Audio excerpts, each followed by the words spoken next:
Trevor the traction engine enjoyed living in the vicarage orchard. Edward came to see him every day, but sometimes Trevor didn't have enough work to do. I do like to keep busy all the time, he sighed one day. And I do like company, especially children's company. Cheer up, smiled Edward. Sir Topham Hatt has work for you at his new harbor. I'm to take you to meet Thomas today. Oh, exclaimed Trevor happily. A harbor, the seaside, children, that will be lovely.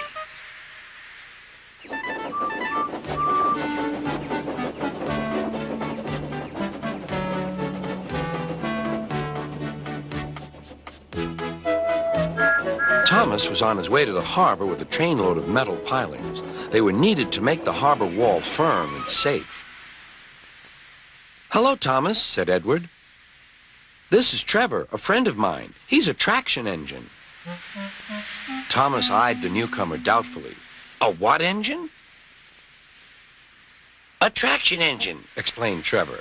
I run on roads instead of rails. Can you take me to the harbor, please? Sir Topham Hatt has a job for me.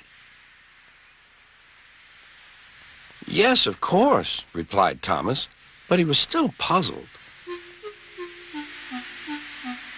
Workmen coupled Trevor's car to Thomas's train, and soon they were ready to start their journey.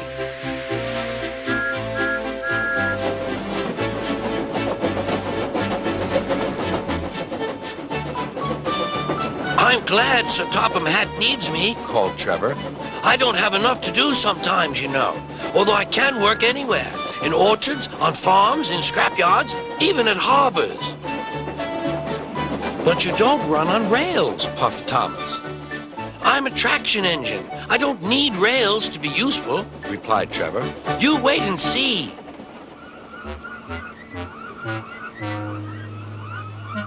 When they reached the harbor, they found everything in confusion. Cars had been derailed, blocking the line, and stone slabs lay everywhere. We must get these pilings past, said Thomas's driver. They are essential. Trevor, we need you to drag them round this mess. Just the sort of job I like, replied Trevor. Now you'll see, Thomas. I'll soon show you what traction engines can do. Trevor was as good as his word. He dragged the pilings clear with chains and towed them into position. Who needs rails? He muttered cheerfully to himself.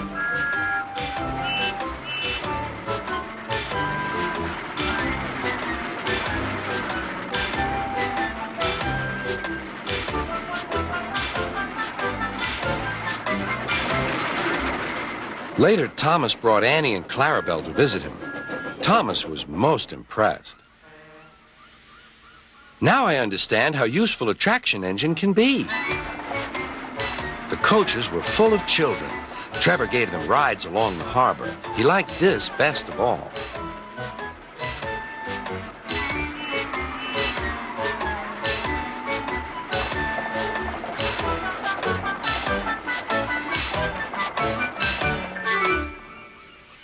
He's very kind, said Annie.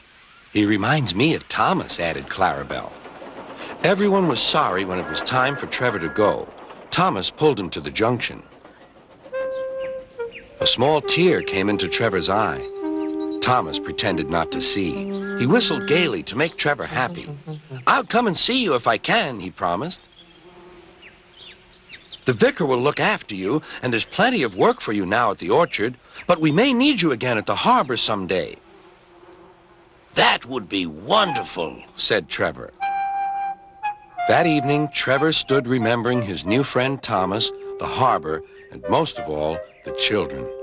Then he went happily to sleep in the shed at the bottom of the orchard.